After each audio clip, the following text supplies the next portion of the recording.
Pemirsa, Mahkamah Agung menyatakan tidak ada pelanggaran kode etik terhadap Hakim Agung yang memutuskan kasasi terhadap Ronald Tanur. Sebelumnya, Mahkamah Agung memeriksa 3 Hakim Agung terkait putusan kasasi terhadap Ronald Tanur dalam kasus pembunuhan kekasihnya.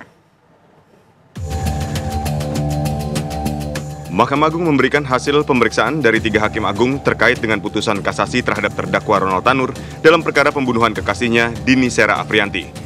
Juru bicara Mahkamah Agung, Yanto, menjelaskan, dari hasil pemeriksaan yang dilakukan, hanya Hakim Ketua Susilo yang bertemu dengan mantan pejabat MA Jarod Frikar di Universitas Negeri Makassar UNM pada 27 September 2024. Dalam pertemuan tersebut, Jarod Frikar sempat menyinggung kasus Ronald Tanur yang tidak digubris oleh Hakim Agung Susilo. Jubir MA menjelaskan, putusan kasasi yang diketok oleh ketiga hakim tersebut terjadi seperti biasa. Dengan pemeriksaan tersebut, Mahkamah Agung memutuskan tidak ada pelanggaran kode etik hakim pada putusan kasasi terhadap terdakwa Ronald Tanur.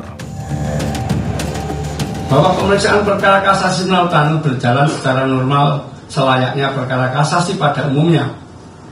Putusan kasasi diucapkan pada hari Selasa, tanggal 22 Oktober 2024, yang isinya mengabulkan kasasi penuntut umum, menyatakan terbukti dakwaan alternatif pasal 351 ayat 3 dengan pidana 5 tahun sebagaimana dipublikasikan pada portal info perkara Mahkamah Agung RI.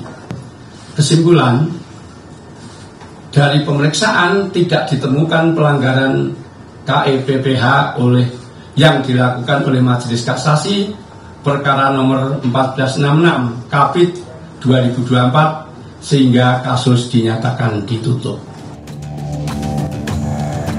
Sebelumnya, 3 hakim Pengadilan Negeri Surabaya ditetapkan sebagai tersangka dalam kasus suap vonis bebas Gregorius Ronald Tanur. Kejaksaan Agung juga menangkap seorang mantan pejabat Mahkamah Agung Jarod Frikar yang diduga menerima suap untuk mengurus kasasi Ronald Tanur bersama seorang pengacara, Lisa Rahmat.